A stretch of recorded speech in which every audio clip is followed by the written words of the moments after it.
कल से दिल्ली का मीडिया मेरे पीछे था, तो हमसे वो पूछ रहे थे, तो मैंने एक सवाल किया, मैं उम्मीद करता हूं कि ममता जी हमें जाने देंगी। एक बार सतपाल जी आए थे, इनको एयरपोर्ट के बाहर ही रोक दिया था। एक बार ब्रिजलाल जी आए थे, उनको भी रोक दिया था। तो मैंने ममता जी से कहा कि ममता जी, मैं भी देखता हूं, उम्मीद करता हूं आप हमें जाने देंगी। हम एयरपोर्ट पे लैंड कर गए, आपके पास आ गए। अब मुझे आपके माध्यम से अपील करनी है, ममता जी, हम उम्मीद करते हैं कि हम चारों एमपीज को आप क्षेत्रों में घूमने देंगी। ममता जी, I repeat, your democratic credentials are further on test. We are senior members of parliament. We have a right to visit these areas to see for ourselves. And we hope and expect that we will be allowed to visit. मुझे दूसरी बात कहनी है। आपके सवालों को लेने के पहले मुझे एक तीसरी बात आपसे कहनी है कि जो विपक्ष का कुनबा बन रहा था, पटना में शुरू हुआ है, अब बेंगलोर में जुटने वाला है। 24 में कोई वैकेंसी नहीं है, वो बात अलग है, लेकिन वो खामोश क्यों हैं? What has happened to them?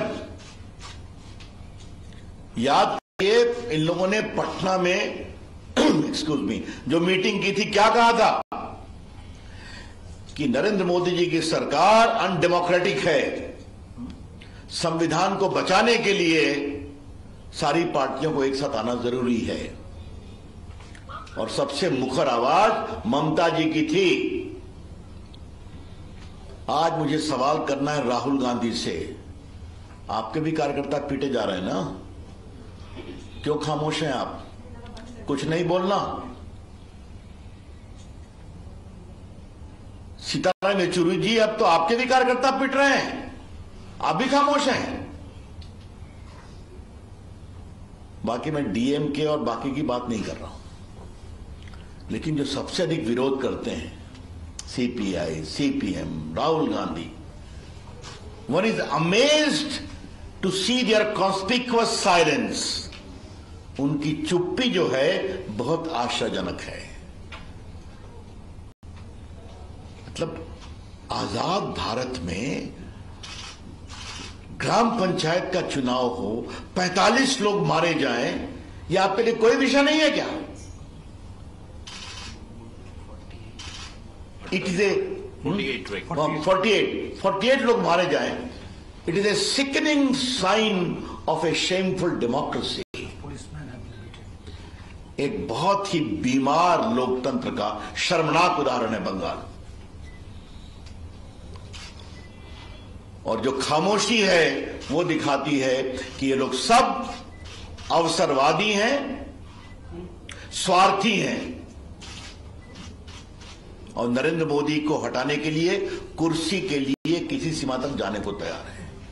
Their conspicuous silence only demonstrates their rank opportunism, selfish politics. For the sake of power, they are willing to go to any extent. मित्रों, एक अंतिम आग्रह जो मुझे आपसे करना है, ममता जी, मैं आपसे एक सवाल पूछता हूं, और जरा आप बार बार पॉलिटिकल मोरालिटी की बात करती हैं, नैतिकता की, एथिकल स्टैंडर्ड्स की।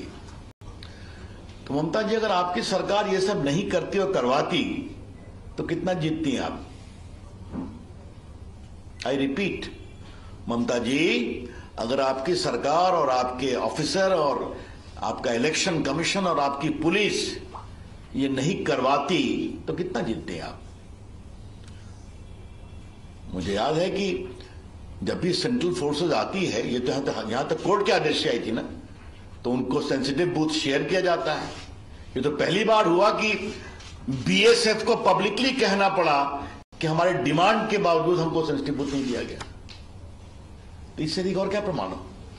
ये तो हम लोग पॉलिटिकल लोग तो बोलते ही हैं। The top level IG of the BSF को भी ये कहना पड़ा। ये पूरा चुनाव बहुत ही शर्मनाक रहा है। लेकिन हम बंगाल के लोगों को एक आश्वस्त करना चाहते हैं, आपने हमें जो 10,000 मेंबर जिताया है उसके लिए, आपके सहयोग के लिए आपका हम प्रणाम करते हैं, अभिनंदन करते हैं। And BJP will fight, BJP will fight and BJP will avenge this insult to democracy in Bengal. BJP लड़ेगी, बीजेपी आपके साथ खड़ी रहेगी, और जो लोकतंत्र शर्मसार हुआ है इस पर हम सुनहरी सुबह जरूर आएगी, हमें पूरा विश्वास है, और यहां की जनता जागेगी। ममता जी, ये रविन्द्रनाथ टैगोर का बंगाल है, ये सुभाष चंद्र बोस का बंगाल है, ये ईश्वरचंद्र विद्यासागर का बंगाल है, ये वंदे मातरम की रचनाकार का बंगाल है। ये क्या कर दिया इस बंगाल को? इतने राइटर्स, इतने फिल्म मेकर्स, इतने क्रिएटिव लोग, इतने स्पोर्ट्स पर्सन्स, तो ये बहुत पीड़ादायक है। तो मुझे लगा कि अपनी ओर से ये कमेंट हम आपको कर दें।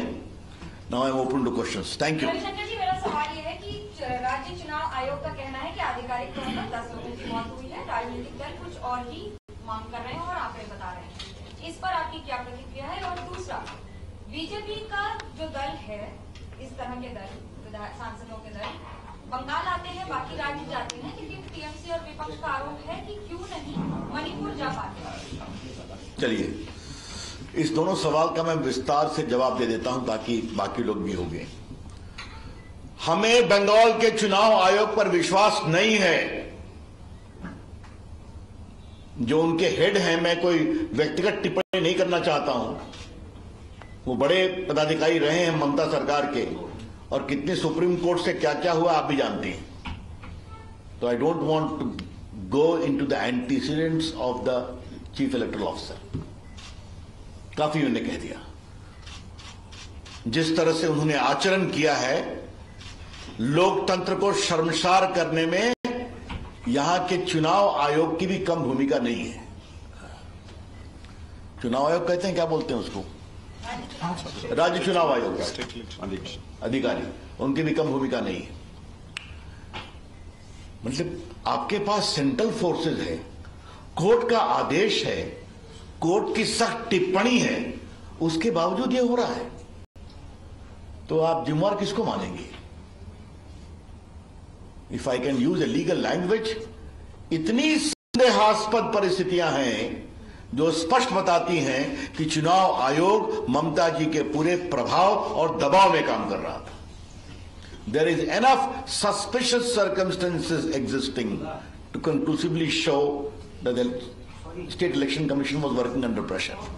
अब जहां तक मणिपुर का सवाल है, मणिपुर में माननीय गृह मंत्री जाके 4 दिन रहे कि नहीं रहे, सबों से मिले कि नहीं मिले, वहां सेना के चीफ गए कि नहीं गए, मामला सुप्रीम कोर्ट में गया कि नहीं गया, सुप्रीम कोर्ट ने कहा लोग शांत रहें, शांति सबसे जरूरत है।